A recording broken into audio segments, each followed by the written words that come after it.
Hey guys, HappyCattyCrypto here, and welcome back to the channel. So if you're new here, subscribe, drop a comment, drop a like on the way out. It's really going to help us, and it's going to help you stay up to date by hitting that little notifications bell to stay informed. So it's an absolute bloodbath out there at the moment. So what I'm trying to do here is get a more broader update out there for all of the different people that kind of congregate on the channel. I look at my analytics quite a lot. I can see what you're all interested in. Basically, I can see what videos you're looking at, not individually, of course, but as a consensus, it kind of shows us what our viewer base is interested in. So I am taking that into account. And what I'm going to be starting to do is this more broader daily market update. And I'll take around 9 articles, we'll bundle them together and we'll go over them in a video. But like I said, it's an absolute bloodbath, and it's amazing how euphoric we get, right?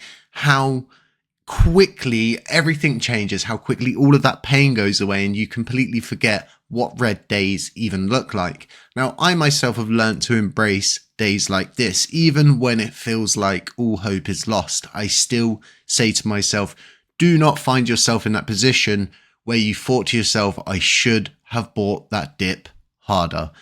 Green is bad, red is good in buying terms, so to speak. So like I said, on the week, it is an absolute bloodbath. On the day, some things are up. There are certain coins that aren't listed on Crypto Bubbles, of course, so there's a lot more coins out there. This is just giving us a general consensus as to what is going on. So let's move over to the first article, and obviously we're going to be talking about BTC here first of all. So we've got a lot of different articles that are talking about this breaking down a retreat to 56k. So currently BTC on my left hand screen, I think it's around 58k. So we're getting close to this call, but what's happened is a lot of liquidations have more or less hit the market, and these liquidations have totaled to around 170.8 million in the last 24 hours.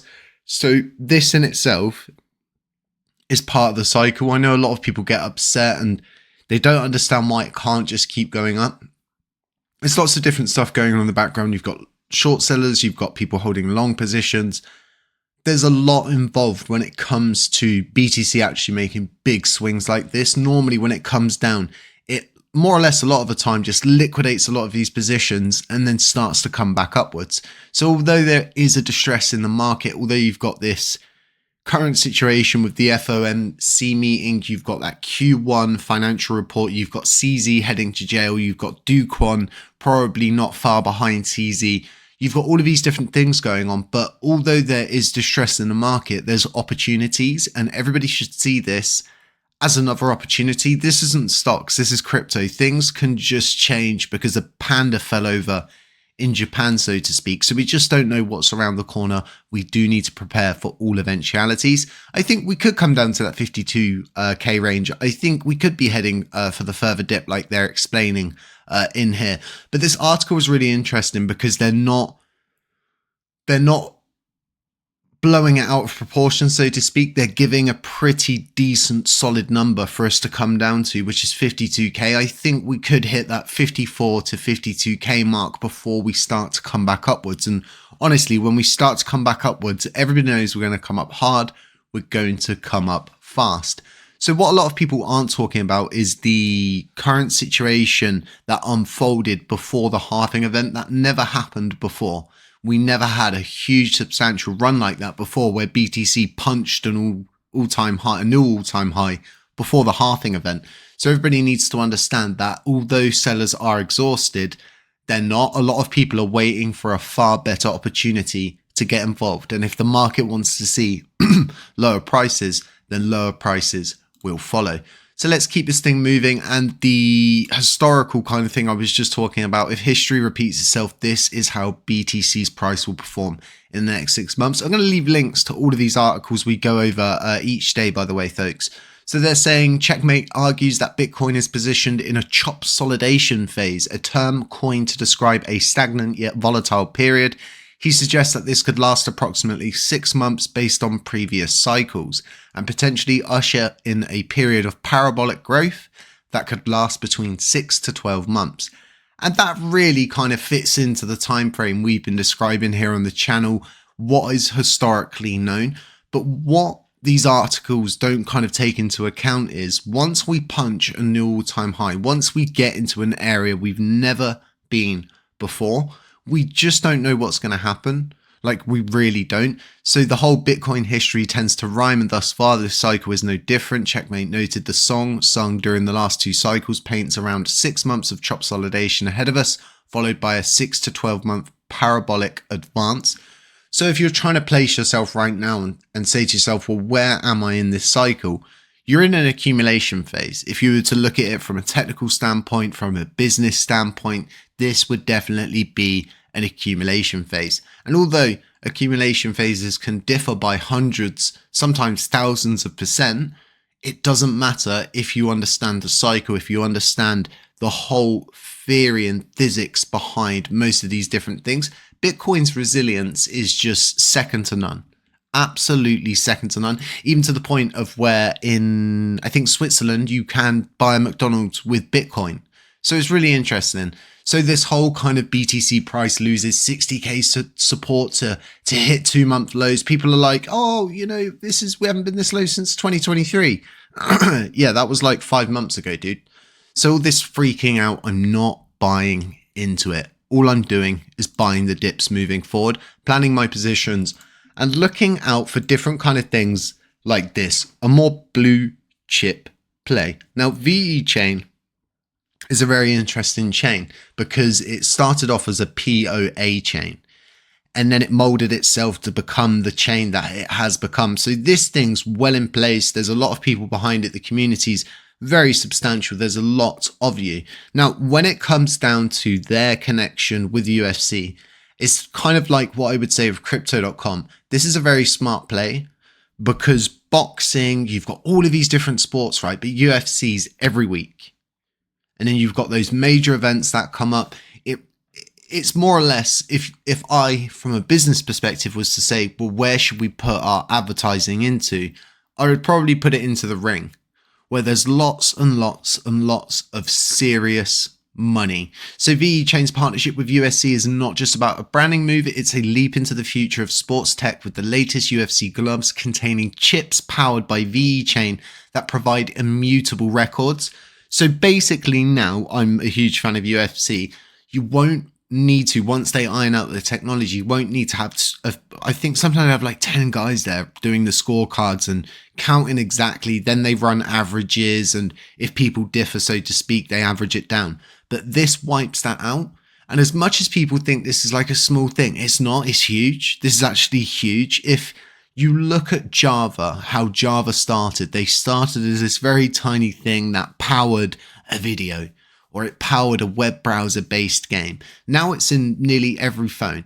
It's in most computers, it's in mostly everything. And that's kind of how blockchain technology is supposed to work. It's supposed to replace things that need replacing, old tech, but not just that. It's about providing new tech, making leaps and pioneering in the industry. So they've also got a network partnership with Grassini Racing, allowed the Italian MotoGP team to deploy the first NFT marketplace powered by VE Chain's marketplace as a service.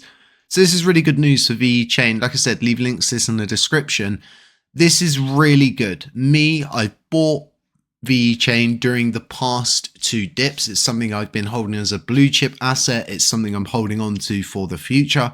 I kind of look at it in the way that I look at XRP. There's a lot of potential to be had on top of what has already been presented. So this is really interesting. Good article. So let's move over to something a little bit more memey, which is the Shiba Inu community. So you guys have burned 1.69 billion coins in April. What's next? Well, I would say you guys need to burn through a heck of a lot more coins. But the issue is, right, with the SHIB community is you guys were bundled with a technical debt of burning through these coins, and it's not really your responsibility. It falls on the people who created SHIB, which you don't know who that is. So you've got this ragtag development team, and the things that I hear, it's really interesting. So although I see these kind of like positive articles, these aren't really the kind of things that interest me with SHIB. But what does interest me with SHIB is stuff like this. Is it being used as a gas token for Ethereum? because this is a huge use case. If you want to burn, you need to burn on the transaction. And if you want to burn a lot, you need a lot of transactions. Well, Ethereum can provide that, considering a block normally has about 200 transactions packed into it at times. It's a situation where if they actually did secure this, if this article is actually true, this is so bullish, it's unbelievable. Because if you even get a percentage, like 1, 2, maybe 3% of that volume, it's going to speak absolute mountains on the side of burning. And that's when the burning physics really start to kick in. Because let's say, for example, you've got a consistent gas fee price, and this is just an example of $4, and you're taking $1 of that transaction each and every time and you're destroying it. And $3 is going back into the system. Like I said, this is just an example. So you've got $1 goes to burn and then $3 go back into the system. Your inflow is bigger than the outflow that you're burning. So therefore you begin to actually stress the supply. When you just do endless, pointless, needless burning, you're just torching the market cap. You're literally removing the market cap. And there's many instances and many different YouTubers that go into the technical side of this, and they show you hard evidence of, and I myself have done many videos showing that when you burn for the sake of burning without that inflow, you're just burning the market cap. Because in the same instance, right, when you're doing that kind of 3 in, 1 out, you're still burning the market cap, but at the same time, your inflow's greater than what you're removing. So although you're removing some of the market cap, you're gaining the market cap at the same time. So these are really interesting points when it comes down to this whole possibility of Ethereum using SHIB for gas fees. Now, the final article to go through here is my one and only true love when it comes down to underdogs in the crypto community, and it's XRP. So XRP lawyer John Deaton slams SEC Gary Gensler for infecting entire agency. So Gary Gensler himself, he's under huge attack, huge scrutiny. So let's jump over to the actual article itself. So grab that, move to there. Here we go. So this article in itself, they're basically bashing Gary Gensler and more or less, right, they're using the same tactics that have been used to whitewash them and plaster them with all of this kind of negative energy. A lot of people think Gary's days are numbered in the SEC, but I really don't think they are. If they get DK, it's going to be win-win for him, considering what's just happened with Binance, him getting a 3 to 4 month jail sentence. It really kind of bolsters Gary's position when it comes to the SEC. As much as the back and forth things there in Congress, I think his position is going to be solidified if he does get DK.